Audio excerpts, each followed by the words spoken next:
Bine v-am regăsit!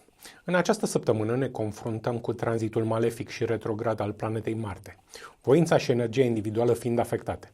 În schimb, celelalte corpuri astrale vor avea o influență echilibrată între bine și rău. Chiar și Mercur retrograd nu va fi așa de malefic, iar planeta Venus, responsabilă de bunăstarea și confortul de zi cu zi, schimbă sectoarele de viață gestionate.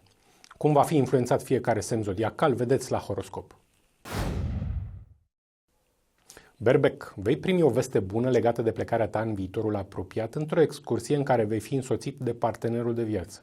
Vor fi conjuncturi favorabile neașteptate care îți vor permite această deplasare de plăcere. În schimb, acasă vei avea unele dezacorduri cu cineva din familie pe tema veniturilor și cheltuielilor. Taur, vei fi sprijinit în acțiunile tale de persoane care te apreciază și te vei bucura în special de suport material, dar, în același timp, alți oameni vor apela la ajutorul tău financiar, iar tu poți alege între egoism și sacrificiu. În schimb, datorită unor circumstanțe nefavorabile de la locul tău de muncă și a unei atitudini egoiste pe care o vei avea peste tot, vei primi o veste nu prea bună. Gemeni, realizările tale profesionale, stabilitatea familială plus alte mici progrese din viața ta îți vor aduce armonie și bună înțelegere în relația cu partenerul de viață. Cu toate acestea, lumea nu te va aprecia absolut deloc, asta dacă vei avea o atitudine egoistă cu anumite persoane din jurul tău sau dacă nu-ți vei achita restanțele financiare.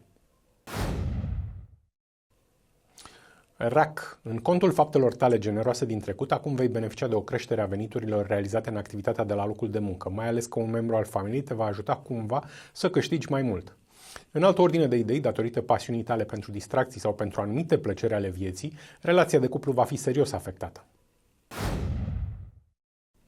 Leu, vei beneficia de câștiguri materiale provenind din alte surse decât munca ta. Karma ta pozitivă și faptul că vei reuși să devii mai simpatic va facilita dobândirea acestor beneficii. Pe de altă parte, un eșec financiar cauzat cumva de un membru al familiei te va aduce în situația de a te răzbuna, dar poți alege să nu faci rău nimănui. Fecioară, realizarea unui obiectiv, totul cu un ajutor material provenit de la un membru al familiei, va debloca potențialul karmei tale pozitive și vei beneficia astfel de împrejurări favorabile în alte domenii de viață. Totuși, supărarea provocată de problemele de acasă sau de la locul de muncă îți va afecta starea de sănătate. Balanță. Dacă te vei ocupa de lucruri care te pasionează și îți fac plăcere, vei dobândi o stare fizică și psihică plină de energie și o imunitate care te va ajuta să treci ușor prin situații dificile.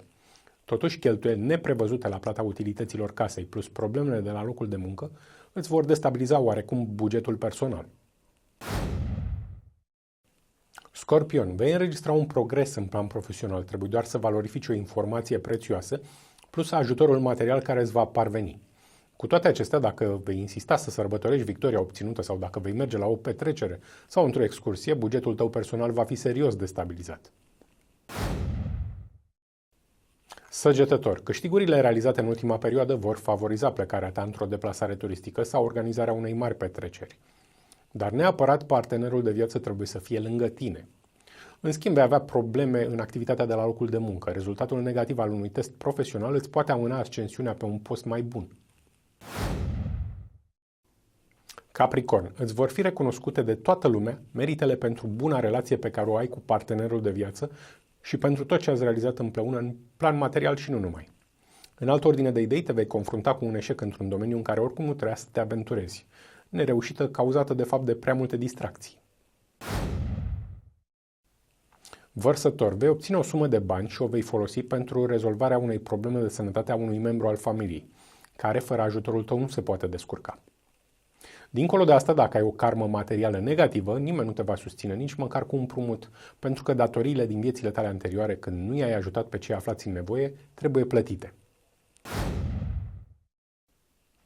Pești, vei fructifica unele oportunități care ți se vor oferi la locul de muncă, iar acest progres în plan profesional îți va oferi opțiuni de evoluție în alte capitole de viață importante pentru împlinirea destinului tău. Pe de altă parte, vei înregistra unele pierderi materiale din cauza pasiunii pentru distracții, dar cauza reală sunt faptele tale egoiste din viețile anterioare. Și nu uitați, soarta omului este mereu în mâinile lui. Totul se întoarce, atât binele, dar și răul.